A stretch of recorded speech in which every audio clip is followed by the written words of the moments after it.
Okay, I'm now back home and I've just spent a week, just over a week in America at Pace, and I thought, look, I'm probably I hope to make like an actual Pace video at some point, along with some other things, but I wanted to go through the thread that I made while I was on my way to, in, and coming back from America, and just talk about the stuff that happened at Pace because I think it's fun. So first, let's try and switch over to the Google. Am I gone? I'm gone. Yo, why am I so big? What the? All right, sure. Let's go from here. So this is the Pace thread. Everybody wants to switch. This copy is now gone. By the way. Oh, you can't see my mouse. That's fine. This copy is now gone, but just know that it went to a good cause. So let's start. This was me on my way to the airport. And yeah, I was scared. This was 11:55 p.m. at night. It was the first time I'd ever flown by myself, so I was hoping that nothing went wrong. It would be kind of a smooth adventure, because I'd never done it myself, and this had been months in the making. And I was just hoping it'd go all right. Also, this is a very low quality image. It's because actually, I don't know why it's so low quality. I don't know, blame my phone. All right, so this was me on my first plane in the Sydney flight, and I was very excited. I was like, woohoo! This is like a 3 hour flight, and once I get to Sydney, I get to go and see one of my best friends, Saucy Goat. Unfortunately, at the Perth airport, there was a problem, and that problem was that they couldn't fuel the planes. So the most airports have like an underground fuel pump that they take to the planes that need fueling. And in the Perth airport at this time, that pump had lost all of its pressure. Like there was no fuel going through it. The pressure was gone. So instead, they had to have these trucks going back and forth from where they could source the fuel from to the planes. And because this was such a late flight, they didn't have that many workers going. They had two trucks, I think is what they said, going to every single plane in the airport. And because this was just a 3 hour domestic flight, it wasn't very high priority as opposed to stuff like the international flights. So I was stuck on this plane for 2 hours before they let us go. So yeah, this is me delayed, still on the ground, still on the ground. Apparently they're almost there. Do we trust them? And then, we got there. And then I got to Sydney, and Sydney was fine. I got to meet one of my best friends. We'll get to that in a second. But I had to go through a customs because I went to the bag check to make sure my bag was checked all the way through because it was supposed to go all the way to Baltimore, and I just wanted to make sure that I didn't have to pick it up at every single stop.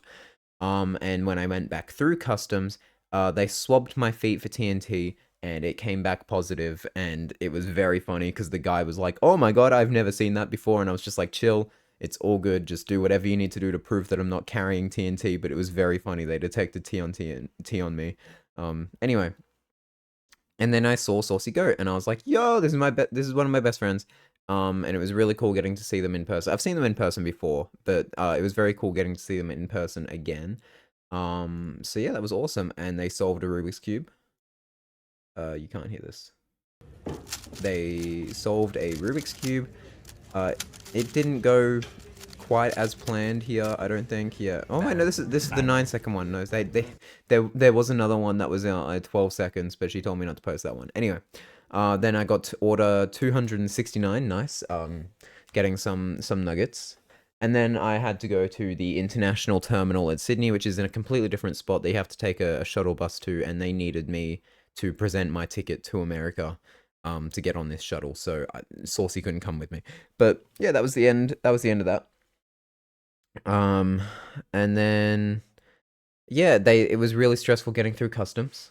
But I found my gate. It was okay. And then I realized I didn't have a charger for my phone, so I had to buy one at the airport. Then I was stuck. I was stuck in this airport for probably 3, 4 more hours. Like I was in Sydney overall for like 10 hours, but I was stuck in the international airport for like 3 or 4 hours. Soon to board the long one. 15 and a half hours to Dallas, Texas. So then they notified me that my Dallas to Baltimore connection was cancelled. But then they've just re-added the exact same flight. So I was just like, oh, it's all good. I can still make that flight. And then, here we go, Sydney to Dallas. I didn't have Wi-Fi on this flight, so you won't see any tweets coming out. Funny story. I'm now in Hawaii all day. So, yeah. So basically, the person on in the flight, they were in the row behind me. They were having cardiac issues. Like they were struggling, right? They were genuinely struggling.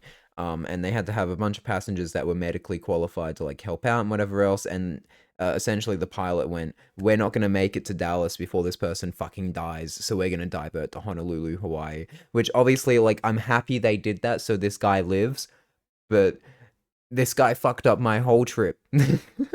Like, I'm happy he got the help he needed, but still, whatever. And I was really upset. I was like, I'm either gonna be stuck in Hawaii all day, or if I can get a flight to Dallas, I'm gonna have to wait overnight as well. So I was basically like, I'm missing day one of pace, and it was to stuff completely out of my control, and it was really upsetting. Um, it was really sad because I was supposed to get there midnight of day one, so like before the doors open. The doors open at 10 a.m. I was gonna get there at midnight, and I was like, I'm missing it. It's sad, but I'm missing it. This is just the update, everyone, on what happened. And this was the line. This picture, it does not ignore these tweets on the side. We'll get to them in a second. This picture does not like show just how bad this was. All right, there were about 300 people in this line in front of me. To all speak to this one representative for this flight. It was really bad, but yeah, I should have been there. And then I found out even if I had made my connection to Dallas to Baltimore, it would have also been delayed, which I thought was really funny. Like I had the worst luck with these flights. Um, and then I about 4 hours into waiting in this line, um, this representative came walking down and they called out like probably five names, and I was one of the names that they called out, and they shooed us across to a separate line. And then when I got to my turn in that line, she was like, "Here are your new tickets. We've found you a flight to get you to where you need to be. Go and speak to United Airlines, which they'd put me on." And I was like, I'm not afraid to like to say that I was crying because they were gonna make us wait overnight, and most of the people in that line had to wait overnight in Hawaii, but they had me on a flight that was supposed to be there for 4 p.m. tomorrow, and I was crying at the airport. I was so beyond tired, beyond upset at this point. But then they delayed this flight, so this flight was supposed to leave out of Hawaii at 7:30 p.m. and it got delayed until 11:30 p.m., which meant that I was going to miss my connection from Dallas to Baltimore, or from Houston to Baltimore. Sorry, I was going to Houston now. I was going to miss that connection, and I was like, I called United Airlines, and I was like, because I was like, this is ridiculous, right? I was like, this is insane how much I've been delayed. What are you going to do to compensate me? Because initially it was only delayed by like an hour and a half, and I was still like gonna be about 20 minutes to catch my connection. I was like, can you hold this plane to make me get on it because I cannot miss this flight? And then they were like, no, we're not gonna hold the plane. And the next flight from Houston to Baltimore was not for like another 6 hours or something. And so I called them again and went, can you get me on that later flight? And they said, no, we can't get you on that later flight. We're gonna probably have you stay overnight in Houston. And I was like, that's fucked up. And then they're like, oh, but by the way, because your bags have already been checked all the way through, you're not going to have your bags because we're going to take them to Baltimore. And I said to them on the phone, I was like, so let me get this straight. You will not hold the plane for me, and you will not let me on the later flight, but you will take my bags, meaning that if I have to stay overnight, I don't have any of my luggage. And the guy on the phone basically went, yeah, that's basically what I'm saying. And so I fought with him on the phone, and he basically got me onto the later flight, which to me implies that he could have done it from to begin with, but it was just an inconvenience for him, dickhead. But anyway, I got on the later flight, and we were all good. Hopefully, my next flight doesn't include a man going cardiac arrest. Checked in. Yeah, they got me into first class because I think that was the only seats left available. But I fought my way into getting that because I basically told him how much I was fucked over. It was 8 hours, yeah, because they fucked up the delays, right? These chips, not great. they were too crunchy. They were fine, but they were too crunchy for me. Yeah, people were being bad at the airport. Then I had to cry again because it was delayed so much, and I was like, "This is my first time traveling. I've not made any mistakes. It's all stuff out of my control." I was really upset. Like I was really upset, but I made it there. Um, you know, this is me eating a Burger King chicken sandwich. Which, by the way, why do you guys call them chicken sandwiches? Just call them chicken burgers. That's a burger. Anyway, um, then my watch ran out of battery because I didn't have my watch charger. That was in my luggage that had already been taken. So sad. And then I was like lying down with these other people that were also like to the side of me, being like, "Hey, come sit with us. We've all been waiting here because they were also fucked over." And then I finally got my flight to Houston. Look how sad I am. Look how depressed I am. I'm in Houston, but because my flight was delayed, I missed my connection. Means I won't be there until 11 p.m. tonight. That got delayed as well. Naive little duckable. Anyway, surprising amount of signs. Yeah, what the fuck up? What the fuck is up with Houston? There were like signs in every single toilet next to every single restaurant, being like, "If this is happening to you, this is human trafficking. Seek help at this hotline." What's going on in Houston, guys? What are you guys doing over there? And then I ordered a large coffee, a large latte, a large late. Because in Australia, you order large, you get like a normal sized cup. This latte lasted me for like an hour and a half, guys. Like, what is wrong with you? Anyway, so that gets sorted. Fake Pringles. I didn't eat the fake Pringles because they're made by. Is that the same brand? No, it's a different brand. I was like, I was about to say it's made by the same people, but no, I just didn't want them. I ordered a small thing of chips. The image had a cup with some fries, and this is what I got. It's kind of fucked up. Banger video, hopefully incoming. I just wanted to talk about my experiences on Ducker 2 for a bit. This lady, alright, I'll talk about this now because I said I would later and I never did. So there were no seats in the Houston airport for me to just sit down and chill for a bit. Um, and like because all of the like the restaurant seats required you to like order something to be sitting there.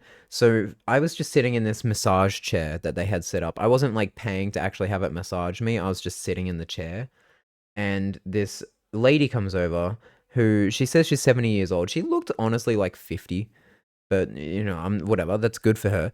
She walks over and she sits down on the chair like across from me, and she's like, "You know you're supposed to be using these chairs, right?" And I'm just like, "I've got nowhere else to sit." And she's like, "Yeah, fair enough." And then she struggles a bit to turn hers on. She turns it on and she just sits back, closes her eyes, and just starts spewing her life story to me.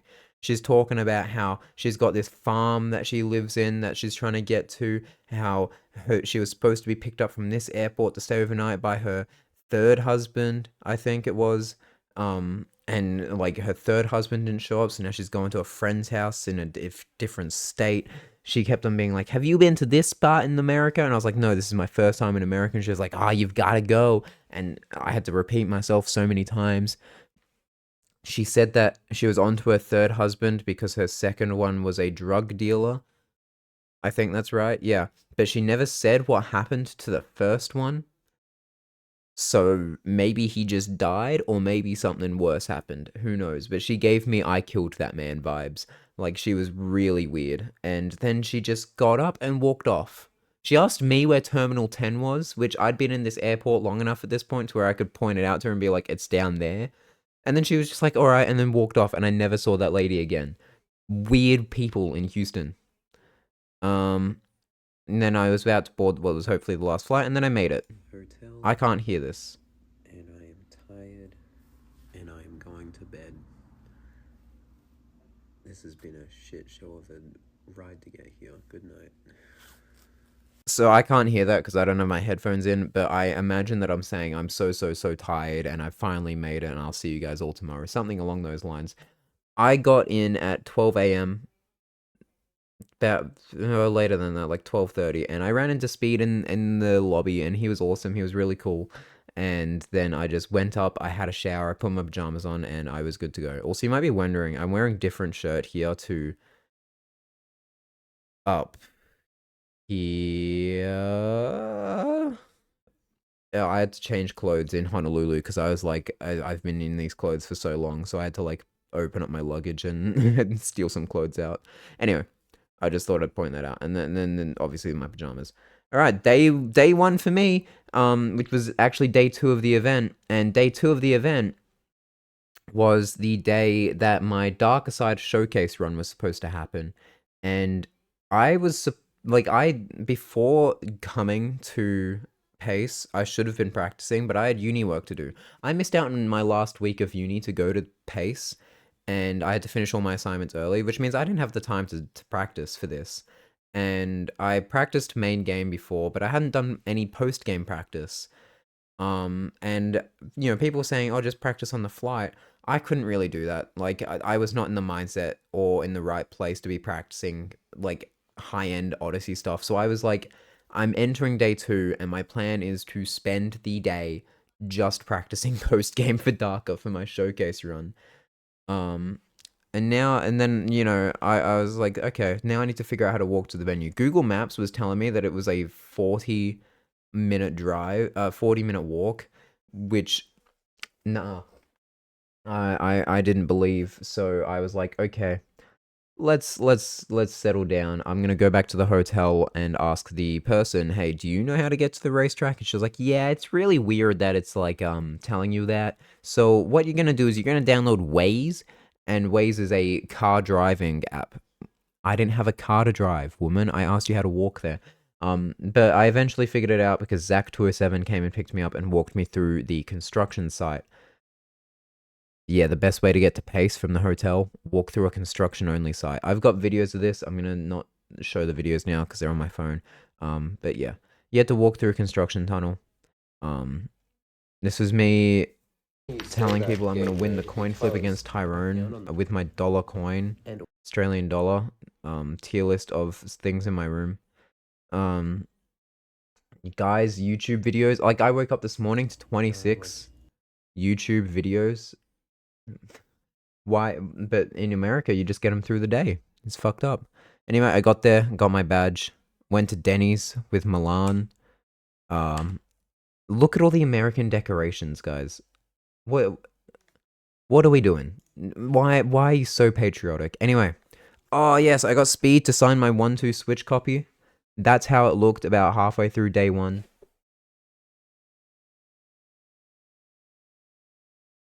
I'm gonna change the case, but it's back in the Odyssey 2 case for now. That's what it looks like now. Look at all those signatures. I'm so happy with how this went. That was an American McChicken. Wasn't very good. And I had this McChicken quite early because my Darker race started at 8 p.m. Yeah, 8 p.m. And I wanted to go to bed after it was done because Darker's a 3.5-hour run. And then I did it. And look at my gamer pose, dude. That's Zach207, and then Dylan, and then Agron there. And I'll show you the end of this Darker race. Zach207. Let's take a look. I've got my headphones ready now. Zach's gonna be going into the arena and doing a So it went okay. It went about as good as I could have hoped. So my PB is like 10 minutes worse than all of these guys. If not 20 minutes worse than, say, like Dylan.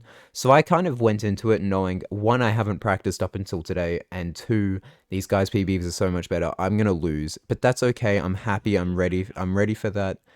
And that it happened. I lost. Like, look, I'm entering Mushroom now, while Dylan's finished, Zach's halfway through, and Agron's about to be done. So yeah, look, they're all done. I'm just now entering Darker, but look at my U-skip, guys. Right, it was all worth it for this U-skip. Oh man.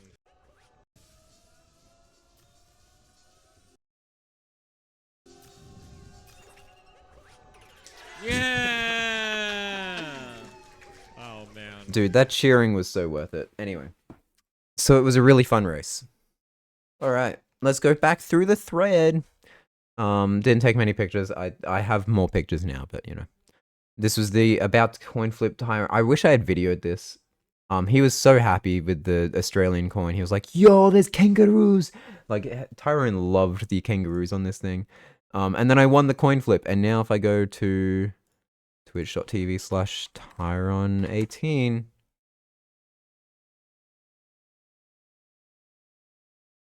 yo, I've got VIP. Look at that. Look at that shit. Because I'm basically built different.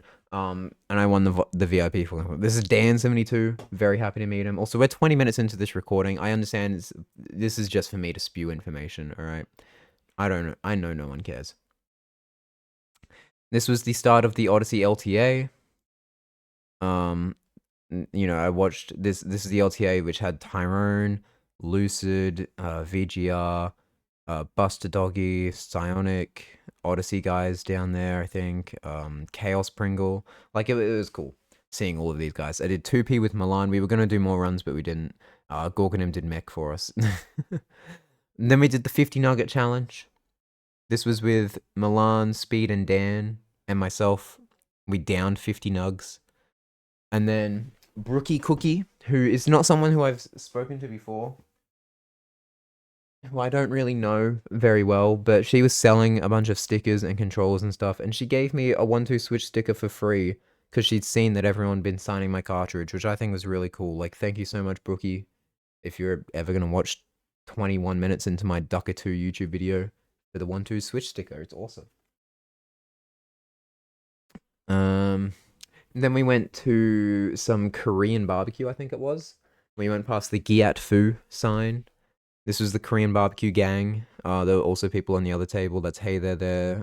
Yeah, Lucid and Buster and a bunch of other people on a different table. Don't let Dr. Pepper cook, because this is the shit he will make. Flat, burnt, mystery meat. It was not good. Oh god, why is it scrolled so far up? Okay. This was Gorgonim trying the mystery egg. Fucking egg, I don't know what it's from. We finna see what it is. How's the egg? It's an egg, but it's like creamier. Creamy egg. Creamy egg. Creamy egg. Yeah. We went past the Sigma truck. Then we got home and we wanted to play Everybody Want to Switch. 3-hour Everybody Want to Switch update. It wasn't actually 3 hours, it was like 2 minutes, but yeah. It was fun. Everybody Want to Switch is not even like an unironically, like, you know, an ironic enjoyment game. No, it's just a bad game. It's a really bad game. And then I forgot my Australian to American power adapter, so I was playing handheld for a bit until I walked back and got my stuff. And then we played some more Everybody Want to Switch at the venue. It's a really bad game. Gorgonim on his hacked Switch had an IR like Joy-Con sensor, because the right Joy-Con has an IR sensor, and that's what it was seeing. He had a mod that would show you that that's what it sees. And then we did the Odyssey 16v16 LTA, which I believe Zach207 also has uploaded. Yes. So there we had an event that was 16 people in one team, 16 people in the other team. Who can beat the game first? One split at a time. My split was sand, which didn't go great. And also the face cam was so far ahead of what was happening on the screen, because this was just stream recordings. Like, Danny's playing the game here. Oh, he died. Oh, anyway, yeah. So yeah, and we won by like a genuinely huge amount, by like 5 minutes, because this was our team.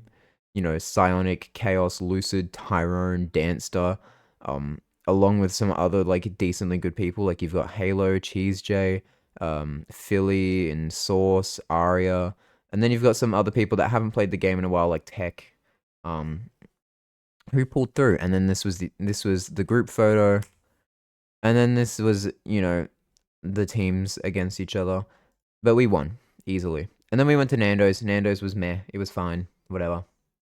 And this is Tyrone won the Everybody Want to Switch cartridge. That's why he looks so concerned here. And this is how the other card, because I had 2 copies of this game, right? This is how the signing was going at this point in time, and then I got the badge for IRL coin flip. Agron drove us everywhere. seeing how Americans drive is so scary compared to Australia. Then we went to Chuck E. Cheese. The best experience. Everyone doubted the Chuck, alright? Agron didn't want to go. Gorknam was not up for it. Milan wasn't up for it. And then we went to Chuck E. Cheese. Holy shit. The best fucking experience ever. Like, I'll show one video from my phone. I've got a lot. But I'll show one thing that happened from the Chuck that I didn't post to this thread. You can't hear it because my mic won't pick it up, but this is Gorgonum and Milan playing Space Invaders on an arcade machine. Like, it's very good. It was a very fun time. It was so good. I got a Chuck E. Cheese, a photo with the Chuck, with the real guy. When this guy came out dressed as Chuck E. Cheese, holy shit, like the crowd popped off. It was so good. I loved going to Chuck E. Cheese. We got a giant cookie pizza. It was the best day. It was actually the best day. And then we went to Fridays. And then Fridays sold Cup of Dirt. Agron had a huge mozzarella cheese thing going on. And then I tried the Best Western waffle the next morning because Best Western's the hotel we were staying at, and the consensus from people was that the hotel like was fine and the breakfast was kind of mid. I hadn't had their waffle yet, but I was like, fuck it, I'll give it a go. Yeah, it was one of the saddest dry waffles I've ever had, but it was still fine. Like, it was still edible. Then we went to Five Guys. Five Guys is the worst place I've ever eaten. I went to have a grilled cheese, which in Australia, you can ask for a grilled cheese and be all good. When they served me this American cheese in the middle, like, dude, it was so sad. It was so upsetting. I hated this so much. And then I had pizza at the venue and I was fine. Then we played Mario Kart with Agron, Milan, and Cheese J, Gorgonham, and Lucid. It was fun. I whooped their asses. And then we went to a buffet that King J had hosted with a bunch of people from the venue. And they ran out, like, we were at the ice cream thing at this all-you-can-eat buffet. And this woman was like, all right, guys. We're like this. The people working there, they couldn't speak very good English, and there was two flavors. There was vanilla and there was chocolate. And when it got to my turn, they ran out of vanilla, and I was like, oh, "That's fine. I'll just have chocolate. I'm all good." But then they, like, before I could get anything on my cone, they were like, "No, have the chocolate. You have chocolate. Chocolate. You don't like chocolate. You eat the chocolate." Like, they basically screaming at me to have this chocolate ice cream, and I was like, "I'm not gonna do what you want me to do." So I just raw dogged the fucking ice cream cone. And then we went to Walmart. What the fuck is a kilometer, guys? Welcome to your 5-hour energy. I'm kind, unique, strong, amazing. Walmart was an experience. And then we got to the last day at the venue. I thought that I could get, because look how these cookies are positioned, right? Someone obviously fucked up stocking this, and I was like, I reckon I can get 2 out of this. Please. Praying that I can get 2 out of this.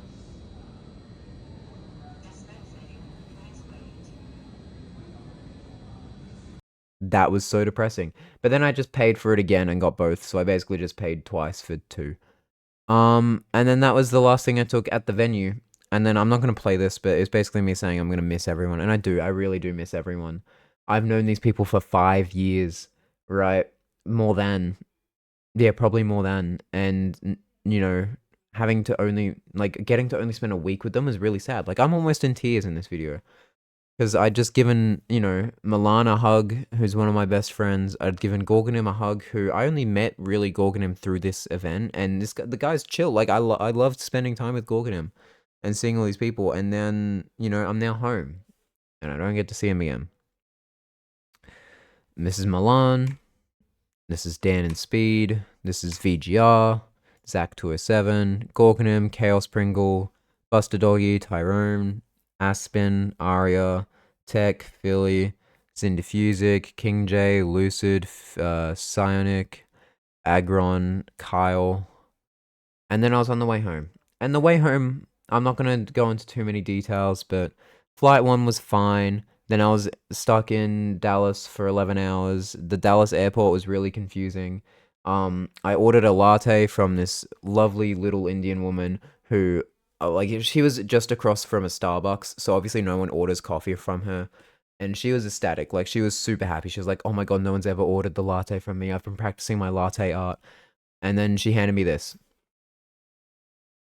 Now, I don't want to crush her dreams, and I couldn't do better. Like, I'm not a coffee artiste, but I also live in Australia where coffee is a big thing, and this is not it. It was a good coffee, like, it was a fine coffee, and she was really happy and lovely, so I tipped her pretty well. But, like, no, keep practicing. You got this. I believe in her. She was really good. She was lovely. And then, I was just stuck in the airport. Still stuck in the airport. I did like 18,000 steps according to my watch in this airport. And then I got a thing from the place I bought 1-2-Switch from, being like, "What do you think?" I didn't lie. Best game ever. This flight ended up being a bit shorter than this, but the man behind me tried to stick his feet on my armrests.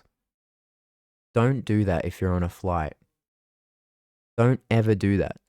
I shoved them off, I death stared him, and then I put the armrest up. You will not win. Do not put your feet next to me on a flight. Anyway, I got back. It was fine. I wasn't stuck in Hawaii. And then I had a 1-hour layover to get onto my flight to Melbourne. And I did it. I was fine. But the guy next to me on the flight from Melbourne to Perth was coughing and wheezing and sneezing the whole time, so I reckon I'm gonna die. I think I'm gonna get sick soon. Anyway, but then, I got home, and now I'm home. I've got my dog here. And yeah, that was my pace journey. Obviously this is a very abridged version, and like I said, I hope to make a full video at some point on it. I also hope to turn the Odyssey 2 case into like a pace case, if that makes sense, with all the signatures inside. I think that'll be really cool. So we'll get that sorted. But for now, this is just kind of my abridged now I'm home thoughts thing. So yeah, thanks everyone for watching, if you're watching this far, which I know no one has, but thanks anyway. Have a good one. Mwah.